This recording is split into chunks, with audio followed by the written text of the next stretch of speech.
Welcome to this special edition of Out of Bounds, Dodger season preview from Camelback Ranch, the home of Dodger spring training baseball. I am David Pingalore. For the next 30 minutes, we're going to break it all down for you. Remember those World Series heroes from the Dodgers in Game 7? Miguel Rojas. I sit down with him, as well as the guy in Game 3 coming out of the bullpen, Will Klein and Tyler Glasnow. Man, did he have a postseason for the ages. I will also look into my crystal ball for the upcoming season as the Dodgers go for a three-peat, something that has not been done in 25 years since the Yankees did that. But first, we start with the skipper of this club, Dave Roberts. What's better than two? Three-peat! What motivates you to even this point in your career? I mean, obviously winning, and you've been doing this for a long time, but to keep that like oomph. I think my love for baseball, my love for the players, and also just my desire and obsession to be consistent. And I think that we've got, I'm a part of such a great organization, a great fan base, and I feel that responsibility to deliver every day. You got to be able to separate what we've done in the past to focus on 2026, but focus on how we got there and how we're going to get there this year. The World Series we know was unbelievable. The postseason was unbelievable. Any moments that really stick out for you? Because there's always a moment or two, right? This postseason, I think more than any, obviously looking at Shohei's 3-homer game and the 6 innings of shutout, obviously the Miggy Rowe homer, the Will Smith homer, what Yamamoto did, his overall performance. So this postseason, more than any, there were just more defining moments for me. This offseason, big spending, big players coming in. This is what the Dodgers do. You guys are there to win championships. Edwin Diaz comes into the offseason. This could be a comforting thing to be able to walk out to the mound to bring him in to close out some games, I would imagine. It does. And Edwin is an all-star closer and one of the best in the game, if not the best. And he chose to be here. He wanted to be a part of what we've done and what we're building. And so to have him at the back end, so I don't need to worry about matchups, and it also frees up other guys in the pen. And so I just think that this is going to be a position of strength for the 26 club. Kyle Tucker, obviously everybody talks about hitting, but defensively what he can do is at a high level. It is. He's a complete player. He can obviously conduct an at bat. He's going to hit for average. He's going to slug. He's going to get on base. He runs the base as well, and he's a defender. He's won a Gold Glove, and something that he wants to do again is win a Gold Glove. And what that does is that raises his bar of performance and expectation. There's always the detractors. You guys have to just say, listen, we're playing our own game. Just you guys can say Dodger baseball is doing this, but it's the game. It's what you guys are doing, right? Yeah. Well, I think that there's a business front office part of things as far as acquiring the best talent under the constructs of the rules, and then now once we get them, then it's up to us to go out there and perform to our ability. And so our guys do a good job of drowning out that noise. And the message to the team this year, when you are here and the season will start March 26th at home, is what that message? It's just continue to make everything matter. I think just love how we go about things, the process, and the certain standard of excellence that we have established, and we need to continue to realize each day. And just keep playing for each other, and and see what happens. And it's just not the manager or players of a baseball team that win World Series. It's all about the front office, and they have a heck of a front office here, led by the president of baseball operations, Andrew Friedman, and general manager Brandon Gomes, bringing in big ticket guys in the offseason. I sat down with Gomes as he talked about this upcoming campaign. First of all, it starts with incredible support from ownership, right? We can't do anything that we do without ownership and the fans pouring into the stadium and showing support that way, and then being able to have such a great core and kind of look at how do we supplement and continue to push the team and push each other to be great and maintain a really high level. So you got to look at it from a bunch of different angles. How much when you go look out for talented guys, also good clubhouse guys? You can get one or the other, but it seems like you guys were able to get both. A great guy on the field and a great guy in the clubhouse, which is very important. Yeah, I think we're incredibly mindful of that. We have this core group of superstars that don't have any ego.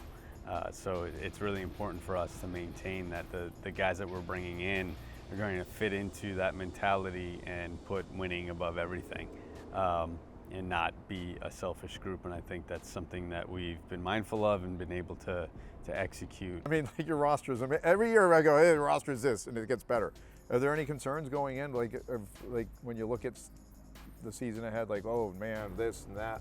I mean, you're always, health is the number one thing, and being able to manage that, and as guys are coming back and understanding how all the pieces fit. So I think it's very much like, let's be smart and prudent on the front end in our build-ups, and understanding that, we played the earliest game last year and the latest game last year, and our ultimate goal is many months away, and how to stack good days on good days. So, you gotta understand how to push and pull, and nobody's better than Dave. What is that attribute that allows him to do that, you think? Yeah, I think it's his ability to connect with people, and it's a relentless energy and a positive outlook on things. Even when we're struggling or going through a lull in the season, he still brings it. He understands how to keep guys feeling relevant and getting them into the games, and knowing that, we don't know who's going to be the guy come October. What do you look forward to the most, that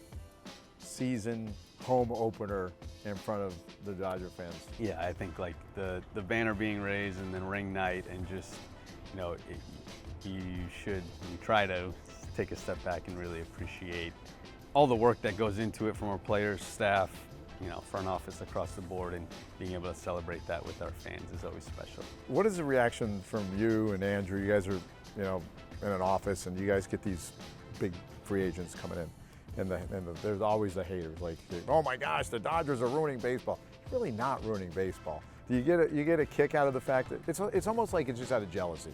Is it kind of that a little bit? I don't know. I mean, we don't really pay attention. You don't pay attention. Well, we're it's like an echo chamber, though. Like, we're tasked with worrying about the Dodgers making that team as good as possible, supporting our fans, giving back to the fans that come out and support us. If the Dodgers fans are happy, that's what we care about. We continue our coverage here on this special edition of Out of Bounds, the Dodger season preview. Coming up, we will sit down with those World Series heroes from game number 7, Miguel Rojas. And how about game 3? That relief pitcher, Will Klein, coming out of the bullpen, and Tyler Glasnow, a postseason again for the ages. That's all coming up on this edition of Out of Bounds.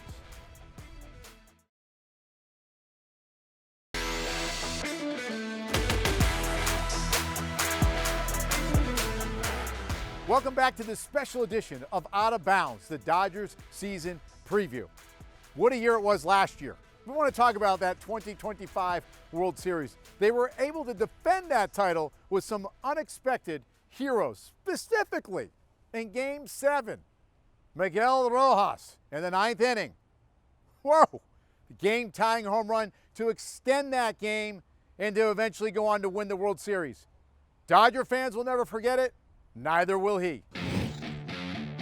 Payoff. Drilled to left field and deep and gone! No way! Miguel Rojas! All right, Miggy. Well, wow. What an off season it's probably been for you. That Game 7. I mean, do you just keep being asked about it? You reflect on it, and what are your thoughts on the postseason run? Yeah, I mean, it was amazing, unreal that we was able to do what we did, especially Game 6 and Game 7 in the World Series. It was pretty cool and pretty special to see this team come together after a tough regular season for us. Even though we won the division, it was a really up and down season for us, and I'm so proud of the way that we kind of closed it out. Is it a moment you think of often? I mean, it's wow, that was a great moment in my life, in my career, and for a team to help win a championship. Definitely winning Game 6 and see all the guys excited after that game and shifting the momentum in our side. After winning that game, the way that we ended up with the play that kicked it through the ball to second base and I was able to pick it, see the reactions of everybody like that was our Game 7 of the World Series. We have another, we don't have a tomorrow at that moment, and I felt like it was really special. I think that's something that I kind of imagine on my mind every single day, and that's something that I'm gonna take with me for the rest of my life. Obviously, it's a new season. What did you do to recalibrate to get ready for this upcoming season? Yeah, you don't really have to do much. I feel like what the organization did in the offseason was amazing, getting us better, getting us more talent, for us to feel like we have to win. They did their part. Now it's in our hands to kind of deliver what we're supposed to do. We have an opportunity here to cement our legacy and do something really, really cool and kind of put ourselves in a position where they can call us one of the best teams. The guy hadn't had a hit in a month. And in the ninth inning of Game 7, he's hit a tying home run. You're a Dodger legend, right? After that World Series, how'd that feel? Really hard to believe that I'm gonna be remembered as a home run hitter now. I always joke about that because I always thought that I was gonna be remembered as an infielder that is a defense first guy, that he did everything that he can to make others better. I'm just humble and excited and kind of like proud of the way that I kind of like work every single day to receive that opportunity. And I mean, the job is not done yet. We have to come here and play another full season, and I'm excited to see the reaction of the fans, having a team that they can feel proud of. I feel like that's one of the best things about being a legend and being called whatever. It's like kind of like the reflection of the fans when they get to you and they know you did everything that you can to be the best out there. In another unexpected hero in the Fall Classic, Game 3 winning pitcher, by the way, out of the bullpen, Will Klein. Remember, 18 innings it went. He had 4 scoreless innings. You want to talk about high drama? As he sat down with me here at Camelback Ranch, he was all about it.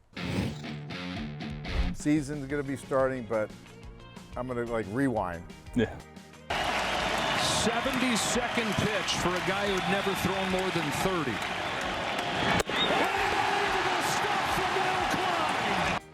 Game 3. What goes through your mind when I bring up Game 3 of the World Series for you?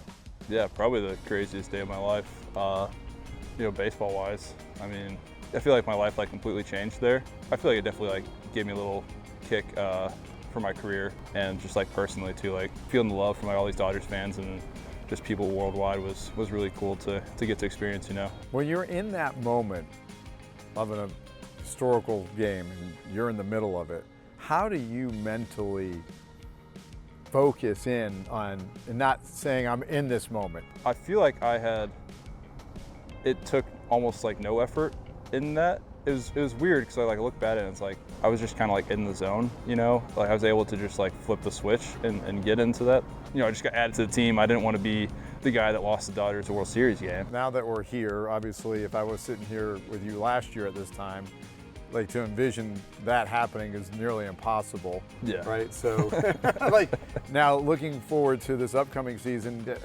you can build off of that, and here you are. Yeah, I know. I feel like I get stuck between wanting to live up to that moment and then also having building towards the future, because it's if I just sit there thinking about how am I going to live up to that moment, you're never going to get out of that shadow. And so being able to just use that and just go and have a good full year, I've had good spurts but not good continuous seasons, and so just being able to take that and just use that on the mound every time and just building that off the confidence and know that I can do it on that stage. I can believe myself for a regular season game. I mean, you're going to be forever known as Game 3 Will Klein, right? I mean, and fans will never forget where they were, what they were doing, what they were watching. Yeah, I don't know if the whole gravity of that has set in. I'm aware of how significant it was, but just how much of an impact it has on other people. And because I grew up a Cubs fan, so I remember the 2016 World Series and how excited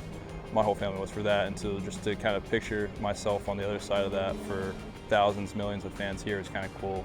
Because I don't like to think like I'm that person like when I'm pitching and stuff, but it's cool to sit back and kind of appreciate it. And in order to win a World Series, you have to have elite pitching. The Dodgers had that. Tyler Glasnow, one of those pitchers, pitched at an elite level in the postseason with that Game 6 save in the World Series. The kid from Southern California certainly was pitching at a high level. 6 appearances, 6 wins for the Dodgers in the postseason. He started 3 times. You want to talk about a guy that wants to continue to build off that success? As I found out, it's Tyler Glasnow. 2 outs, 1 and 2 the count on Marsh. Got him. Rings the bell with a fastball, and the inning is over. Tyler Glasnow with 8 strikeouts. This year is obviously another special year because not only did this franchise win in 24, but coming in last year, and now it's looking for a three-peat. How are you feeling? How was the offseason? And looking forward to another great year. Yeah, we're excited. The energy's up like it was the last 2 years, and I think we just all, like, there's expectations on us from outside, but I think internally we all have the expectation to carry out the three-peat. So everyone's excited, we're all motivated, everyone looks in shape, and we're ready to go. Obviously, everybody reflects back on what happened in the postseason last year. You had that time to reflect, but how important it is now to obviously have those memories, but to look ahead to this upcoming season? Yeah, it's good. I think like with experience, you kind of collect things through it, and like you can use it later in a game. Something like in those high pressure moments, you're kind of used to that feeling, I guess, or like you can draw back on times where it got difficult in the postseason, and you can compare and contrast. And I think it's just all good data to pull from. I think now it's like a new season. You kind of separate a little bit too, and you just go out and you take each pitch for each pitch and try to get rid of all the other stuff and just try to focus on what you can control in the moment.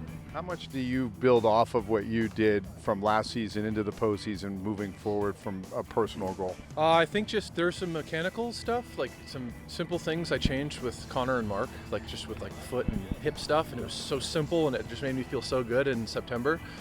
And I just think I took that into the postseason, and I just felt a lot better. And I think I've just carried that into the off season. Just throw, not thought of a lot. I think it allows me to just be more athletic, and that's kind of all I'm doing. I'm taking in to season, and then each start and throughout each month, you get your own challenges and you work through those. But right now, I'm just taking it for what it is. In the offseason, Dodgers bring in Kyle Tucker, and they bring in one of the best closers in baseball, arguably probably the best closer. What is that like to have a couple of guys coming in just to kind of make this roster even better than what it already is? It's just that extra cushion of just elite guys, and I mean, the Dodgers do such a good job from everything, like base running, hitting, pitching, defense, everything you can think of, and I think they're just never satisfied, and they never want to settle, and it's nice to be a part of an organization that, like, top down, just wants to be the best. I always talk about that you are from Southern California, the pride of Newhall, right? What is it like? I mean, I've asked you this before, but now that you're going into another season with this franchise, winning a World Series with them, we know the year before you couldn't participate from an injury standpoint, but here you are. You're still living that dream. Yeah, it's crazy. Just I was talking about this too the other day, just like as a little kid, like thinking of this, and like I always had these weird, I don't know, I just assumed when I was a kid, even when I wasn't like great at baseball, I was like, I'm going to be a big leaguer, and I was just like weird expectations for myself, and I just think now looking back, like it's just weird that it's all kind of come true, and I'm playing for the Dodgers, and it's just crazy to see all my friends come to games and my family, and it's just like the perspective from where I used to sit in the stands, comparing it to like me standing on the field. I still have moments where I'm sitting in the dugout and I look up and I'm like, this is wild. Like, it's so crazy. We will continue our coverage here from Camelback Ranch. I'll look into the crystal ball, how the Dodgers get a fare. Plus, a couple of special guests, Orel Hershiser and Jose Mota, going one-on-one with them. They offer some amazing insight, plus a little fun with Alex Call as he will play the Southern California Q&A craze ping pong. All coming up.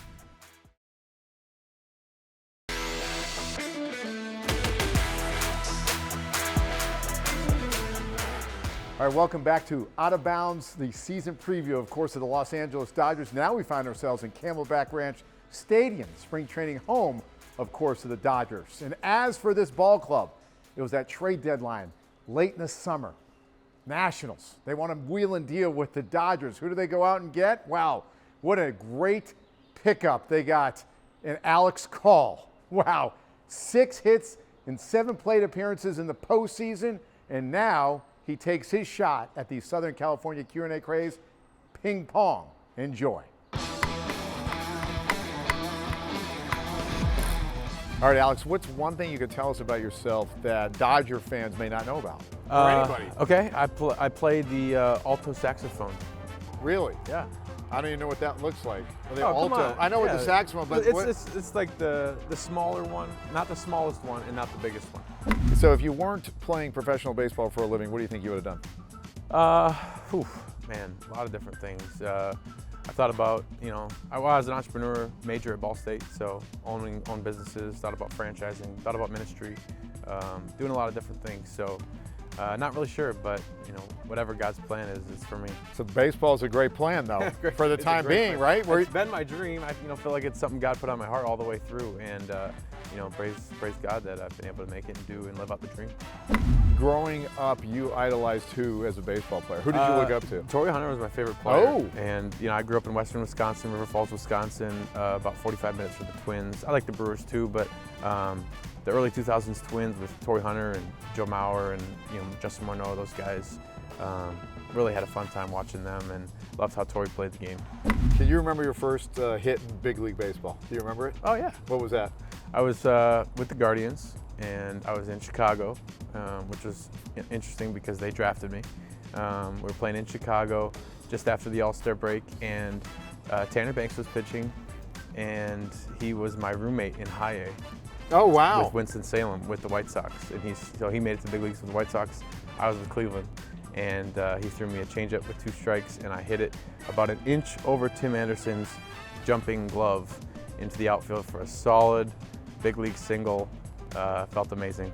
Took me, I think that was either my 6th or 7th at bat. So you start to get a little bit nervous at that point. Yeah, I mean, how do you forget your first hit, I guess? That's I mean, true. I don't think anyone's ever forgotten their first hit. Absolutely not. Right? Not one person. Best park to play in? I mean, my favorite one to go to is Wrigley. I just feel like a little kid walking in there. Just so much history and just the fans and the excitement and a lot of fun there. So I'll go with Wrigley. Alex Call has played the Southern California Q&A craze ping pong. We rate this now, 1 to 10, 10 being the highest. How do you rate it? What we just did? 10. Oh yeah, I like that. Ball State right there.